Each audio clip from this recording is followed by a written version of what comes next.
know if you guys have noticed, but every day we have a new theme. We're kind of going for like a Hawaii beach theme today because you know what? We're just having a whale of a time. And we wish you were here. Yeah, get it? It's so good. It looks weird if it's not on your head. It looks I know, right? deflated. Like, that's a flat whale. Oh, there he goes. That looks a little better. Oh, too funny. All right, so, hey, guess what? We're now on lesson 5, session 4, video 1. Woo, all right. So we have that interactive notebook out ready to go. We got a few things to put in it today. So today we're using area models and partial quotients to divide. So we're going to review those area models and then add in a new way to divide that kind of does sort of the same thing. It's kind of a funky way to look at it. Yeah.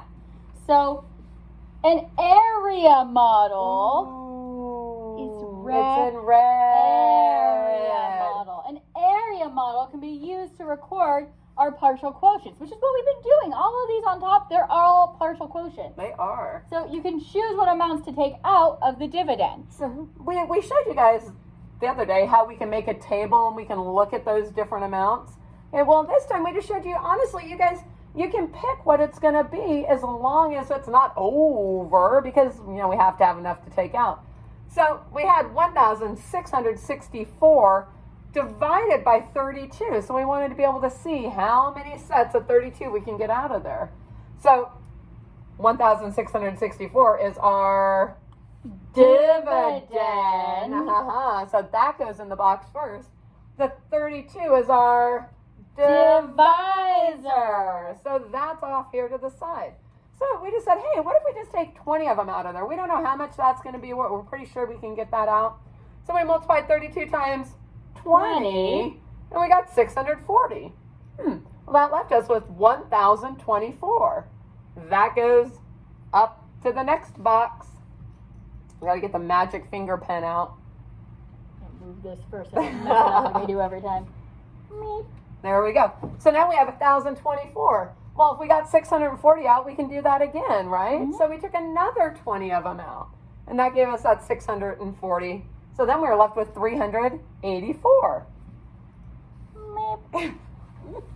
Well, we can't get another 20 out, right? Because that's too high.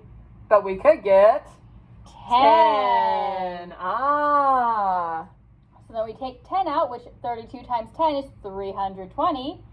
And we're left with 64. So we bring it over there and say, well, what can we get out? Well, 32 times 2 would be 64. So 2 of them, I have a remainder of 0. And then I add all my partial quotients up. 20 plus 20 is 40, plus 10 more is 50, plus 2 is 52. So it didn't matter really what we started with. We were just taking chunks out and giving us smaller numbers to work with. And that's that whole idea behind area models or partial quotients. Taking some of those out. Imagine it's like a big bag of candy.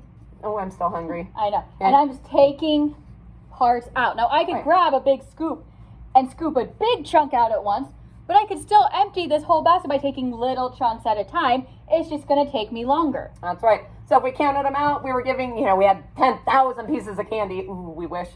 And then we were sharing them with our class, with all 30 of you, or 31, or however many we got. We don't even know anymore.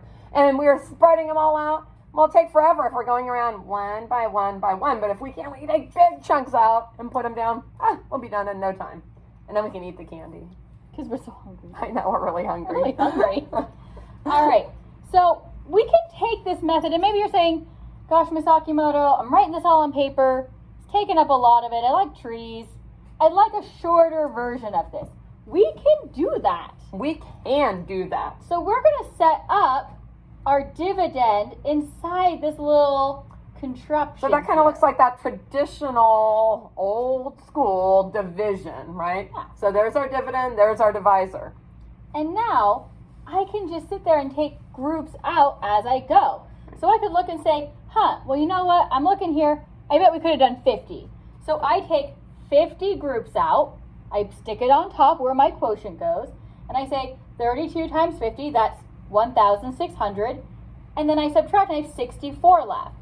Now, rather than making a whole new box and rewriting this, I can just say, well, I now know I need 2. I'll put the 2 on top of here. multiply 32 times 2, get 64, subtract, I get 0. I don't have any remainders, and then all I have to do is add 50 and 2 to get 52. Okay, so notice all those same numbers are over here. Okay, that 1600 was when we added all of this together, 640, 640, 320. It equals 1,600. We just took that chunk out differently on this side than we did there. That 2 matches that 2, that's 64. Notice it's in red. Matches that 64, and that's where all those numbers came from. So it's just a different method. The one thing that might be a little confusing about this way is that you're going up, okay? And so that looks a little different. You may have been introduced to the same type of a method, but where it was over off to the side, because I know I've taught that to my students in the past. It's a partial quotient method, but our book doesn't show it that way. I'm just going to show them real quick. Oh, there we go. This is just what it looks like. Oh, Right. but you write it a little bit better. It'd be the same thing where I just say, oh, let's try 50. That'd be 1600. I subtract, I get 64. Oh, Yep. that would be 2.